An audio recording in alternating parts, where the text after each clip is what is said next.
আমাদের সুস্থ এবং শুদ্ধ ভালোভাবে বেঁচে থাকার প্রয়োজনে আমাদের প্রত্যেককে বৃক্ষরোপণের ক্ষেত্রে বিপ্লব করতে হবে। মাশাআল্লাহ, চমৎকার একটা দৃশ্য আমরা দেখতে পাচ্ছি। হাজিরহাট স্কুল অ্যান্ড কলেজ মাঠে তাদের হাতে থাকা গাছগুলোকে তারা উত্তোলন করেছে। আমরা এখানে দেখতে পাচ্ছি ৪,৫০০ ফলদ গাছ তাদের হাতে রয়েছে। ঠিকমতো দেখাশোনা করবে, পানি দিবে নিয়মিত, তাদেরকে কিন্তু আমরা ইনশাআল্লাহ পুরস্কৃত করব, তাদেরকে উৎসাহিত করব। অনুগ্রহ করে তোমরা সবাই যত রকমের ফল খাবে, ফলের বীজ তোমরা কোন একটা মাটিতে ফেলে দিবে। একজন মানুষ যিনি বৃক্ষরোপণ করেন, তিনি গাছের যত্ন করেন, তিনি কখনো মানুষ হত্যা করতে পারেন না। কয়েকটা চারা আমরা রোপণ করছি, এগুলো ইনশাআল্লাহ স্মৃতি হিসাবে থাকবে। আমাদের আস-সুন্নাহ ফাউন্ডেশনের প্রতি বছরের একটা নিয়মিত কার্যক্রম হলো বৃক্ষরোপণ করা। আমরা দেশব্যাপী বিভিন্ন জায়গায় ফলদ গাছ রোপণ করে থাকি এবং আলহামদুলিল্লাহ আস-সুন্নাহ ফাউন্ডেশনের রোপণ করা ফলদ গাছগুলোর অনেকগুলোতে ফল উৎপাদন হয়েছে, ফল মানুষকে পাড়তে দেখছি, তার সুফল আমরা পেতে দেখছি, যেটা আমাদের আনন্দের কারণ।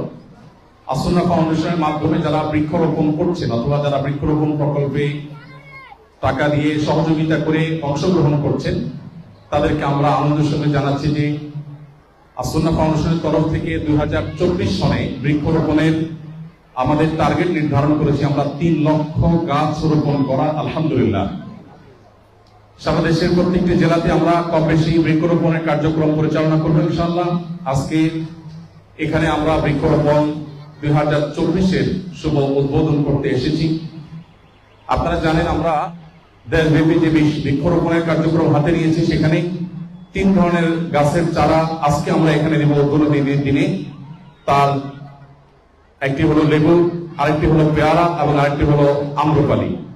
সিডলেস লেবু, আম্রপালি এবং পেয়ারা, এই 3 ধরনের ৪,৫০০ গাছের চারা আজকে আমরা এখানে বিতরণ করবো ইনশাআল্লাহ।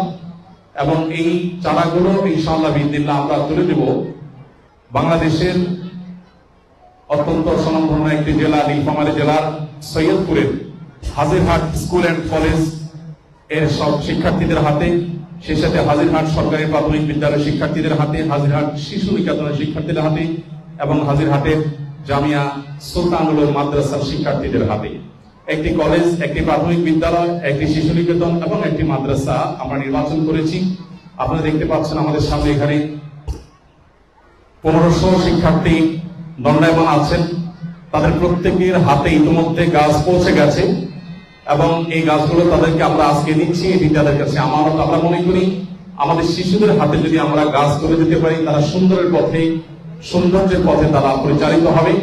তারা প্রাণকে যত্ন করতে শিখবে, প্রাণের কদর করতে শিখবে, প্রাণের মায়া করতে শিখবে। সংঘাতিকভাবে এটা আমাদের জন্য ভালো কিছু বয়ে আনবে।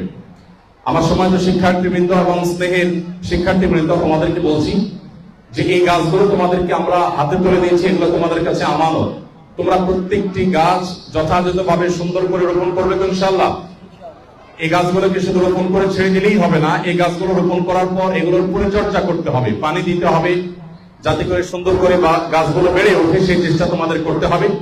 মাশাআল্লাহ, চমৎকার একটা দৃশ্য আমরা দেখতে পাচ্ছি। Hajirhat school and college Saidpur নীলফামারীর মাঠে আমাদের শিক্ষার্থীরা তাদের হাতে থাকা গাছগুলোকে তারা উত্তোলন করেছে। আমরা এখানে দেখতে পাচ্ছি ৪,৫০০ ফলদ গাছ তাদের হাতে রয়েছে। এর মধ্যে রয়েছে লেবু এবং আম্রপালি গাছ এবং পেয়ারা গাছ। এই 3 ধরনের গাছের চারা আমাদের শিক্ষার্থীদের হাতে আমরা সুশোভিত দেখতে পাচ্ছি। তোমাদের হাতে যে গাছ তুলে দেওয়া হলো, এই গাছ তোমরা পরিচর্যা করবে, ঠিক আছে তো ইনশাআল্লাহ?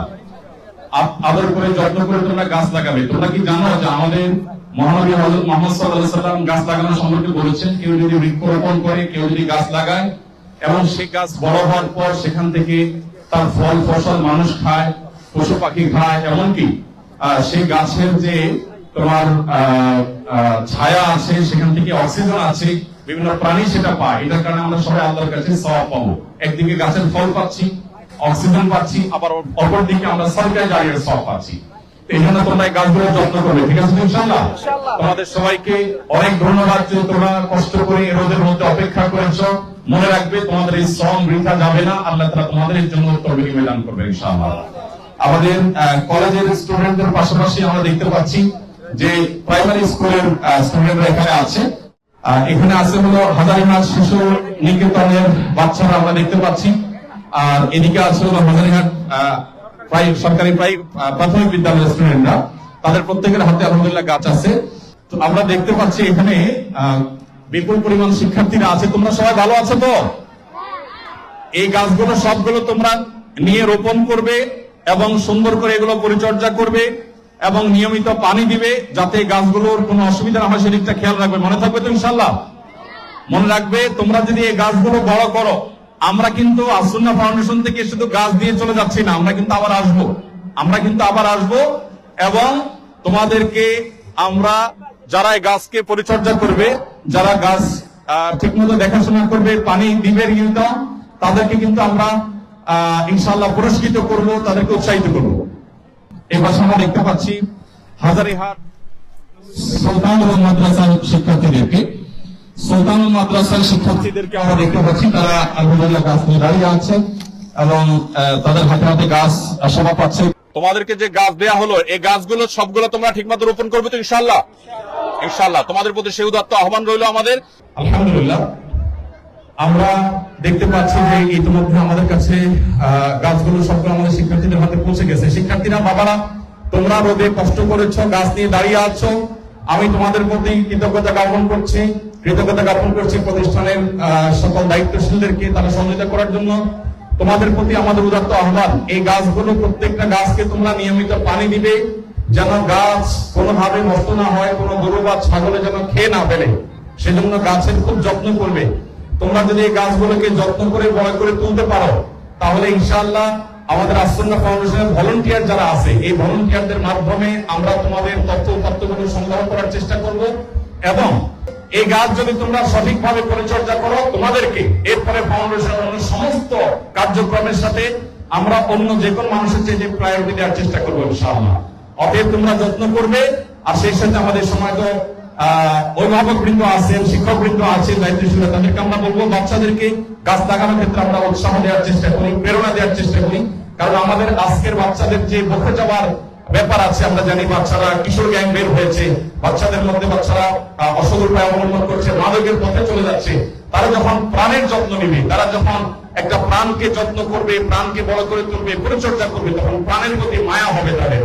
একজন মানুষ যিনি বৃক্ষরোপণ করেন, তিনি গাছের যত্ন করেন, তিনি কখনো মানুষ হত্যা করতে পারেন না, তিনি মানুষ খুন করতে পারেন না, কারণ তিনি একটা প্রাণের মায়া করতে করতে অভ্যস্ত হয়েছে। এই জন্য আমরা আপনাদেরকে অনুরোধ করবো যে আপনারা এই দিকটা খেয়াল রাখবেন। সেই সাথে আমাদের সময় দর্শক শ্রোতা মন্ডলী যারা আমাকে দেখছেন, আপনাদের মধ্যে আমাদের আহ্বান থাকবে যে বর্ষা পরবর্তী সময় যে সারা দেশে বৃক্ষরোপণের একটা সময় আসে। আমরা জানি জলবায়ু পরিবর্তনের কারণে আমাদের পৃথিবীটা বাসযোগ্য হয়ে উঠছে, ফ্যাক্টরি রেভলিউশনের কারণে, যত্রতত্র কলকারখানা ওঠার কারণে আমাদের পৃথিবীতে বসবাস করা কঠিন হয়ে গেছে। বিশেষ করে আমাদের দেশে যে পরিমাণ বনাঞ্চল থাকা দরকার, এখনো তার চাইতে বহু গুণ কম আছে।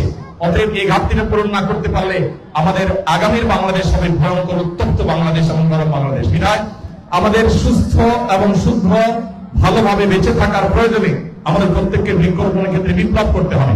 একজন মুসলমান হিসেবে আমরা জানি যে বৃক্ষরোপণ করাটা একটা ইবাদত, একটা সাদকা জারিয়া। নবী সাল্লাল্লাহু আলাইহি ওয়াসাল্লাম বলেছেন, কারো হাতে যদি কোনো গাছের চারা থাকে আর এদিকে ইসলাম সিংহা ফুৎকার দেয়, তিনি যেন সেই গাছের চারা রোপণ করে দেয়, তিনি যেন বিলম্ব না করেন। ইসলাম সিংহা ফুৎকার দিবেন, কিয়ামত হবে, মহাপ্রলয় হয়ে সব ধ্বংস হয়ে যাবে, যাক, তারপর তিনি যেন গাছের চারা রোপণ করেন।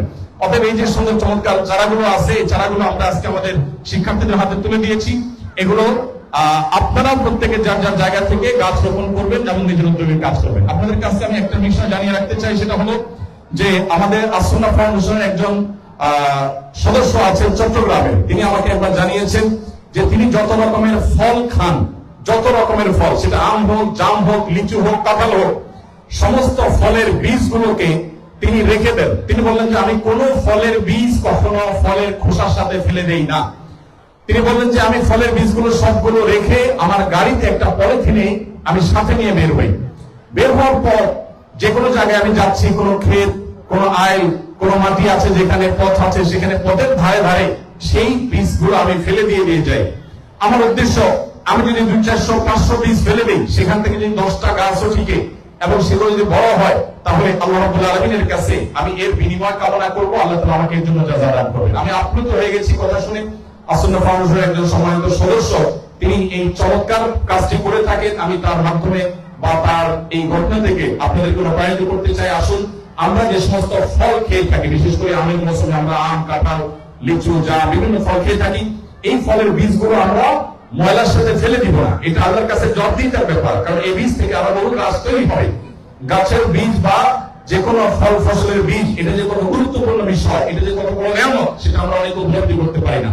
বিধায় সমস্ত ফলের বীজগুলোকে যদি আমরা ভালো ভালো জায়গায় ফেলি, সেখান থেকে ইনশাআল্লাহ আমরা পরবর্তীতে আরো ভালো ফল ফসল লাভ করবো। শিক্ষার্থীরা, তোমাদেরকে আমি একই কথা বলছি, তোমরা যত আম খাবে, যত জাম খাবে, যত লিচু খাবে, যত কাঁঠাল খাবে, তোমরা কি জানো আমাদের দেশে একটা কাঁঠাল 100-150 টাকায় পাওয়া যায়, অথচ মিডল ইস্টে বা পৃথিবীর বিভিন্ন দেশে কাঁঠাল কেজি দরে বিক্রি হয়। একটা কাঁঠালের দাম কখনো কখনো দেখা যায় মিডল ইস্টে একটা কাঁঠাল 30-40-50 রিয়াল পর্যন্ত বিক্রি হয়, আরো বেশি দামও বিক্রি হয়। তার মানে হলো একটা কাঁঠালের দাম 1500-2000 টাকা পর্যন্ত ওঠে। তাহলে এই কাঁঠাল আমাদের দেশে দাম নেই। আমরা যদি এটাকে ভালো করে উৎপাদন করতে পারি এবং বাহিরে পাঠাতে পারি, তাহলে প্রচুর পরিমাণ বাহির থেকে আমাদের দেশে বিদেশি মুদ্রা উপার্জন করা সম্ভব। তোমাদেরকে আমি অনুরোধ করছি বাচ্চারা, অনুগ্রহ করে তোমরা সবাই যত রকমের ফল খাবে, ফলের বীজ কখনো ফেলবে না। ফলের বীজ তোমরা কোন একটা মাটিতে ফেলে দিবে, খুব যত্ন করে ফেলার দরকার নাই, হাত দিয়ে ছুঁড়ে ফেলে দিবে। তাতে কি হবে, তুমি হাজার হাজার বীজ ফেলে দিলে সেখান থেকে কয়েকটা গাছ যদি হয়, সেগুলো আমাদের দেশকে ছায়া দিবে, আমাদেরকে অক্সিজেন দিবে এবং তুমি আল্লাহর কাছে সওয়াব লাভ করবে। এই কাজটা করবে তো ইনশাআল্লাহ। অতএব তোমাদের সবার প্রতি আমার উদাত্ত আহ্বান রাখছি যে তোমরা সবাই গাছের চারাগুলোকে, গাছের বীজগুলোকে, যে কোনো ফলের বীজগুলোকে তোমরা সংরক্ষণ করবে এবং সেগুলোকে তোমরা রোপণ করবে এবং ভালোভাবে ফেলবে। সম্মানিত দর্শক, আমরা দেখতে পাচ্ছি এখানে একটা আম্রপালি আমের চারা কলেজের মাঠে কয়েকটা চারা আমরা রোপণ করছি। এগুলো ইনশাআল্লাহ স্মৃতি হিসাবে থাকবে। এই কলেজ যতদিন থাকবে এই গাছটাকে আমি অনুরোধ করবো গাছটাকে একটু পরিচর্যা করার জন্য বেড়া দিয়ে, তাহলে ইনশাআল্লাহ আমি এখানে আবার আসবো। আপনি যেমনটি বললেন যে দাওয়াত দিলে অনেক সময় আমি আসতে পারি না, কিন্তু আমি গাছের মায়া আসবো ইনশাআল্লাহ, যদি আপনি এই গাছের যত্ন করেন ইনশাআল্লাহ। ইনশাআল্লাহ ইনশাআল্লাহ স্যার। হাড়িভাঙ্গার। আচ্ছা, বিসমিল্লাহ। বিসমিল্লাহির রহমানির রহিম।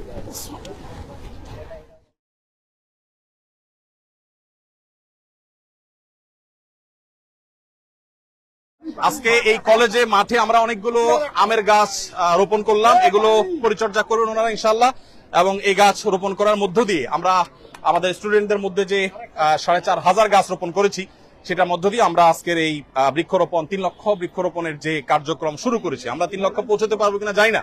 1 লক্ষের টাকা আমাদের কাছে এসেছে, আরো 2 লক্ষের টাকা আমাদের অভাব। যদি আল্লাহ তৌফিক দান করেন আমরা পৌঁছতে পারবো ইনশাআল্লাহ। তো আজকে আমরা 4500 গাছ বিতরণ এখান থেকে শুরু করছি এবং এই অনুষ্ঠান এখানে পরিসমাপ্তি আমরা ঘোষণা করছি। এবং আলহামদুলিল্লাহ আপনারা দেখতে পাচ্ছেন যে কিছু গাছ আমরা নিজেরা লাগিয়েছি আর কিছু গাছ ছাত্রদের হাতে তুলে দিয়েছি। যাই হোক, আল্লাহ আপনাদের সবাইকে ভালো রাখুন, নিরাপদে রাখুন, আমরা সে দোয়া রেখে আজকে এখানে শেষ করছি ইনশাআল্লাহ বিদিনিল্লাহ। আমাদের পরবর্তী কার্যক্রমগুলোতে আপনারা শরীক থাকবেন, সে দোয়া আপনাদের কাছে, সে আশাবাদ আপনাদের কাছে আমি ব্যক্ত করছি। আসসালামু আলাইকুম ওয়া রাহমাতুল্লাহি ওয়া বারাকাতুহু। আস-সুন্নাহ ফাউন্ডেশন, উম্মার স্বার্থে সুন্নাহর সাথে।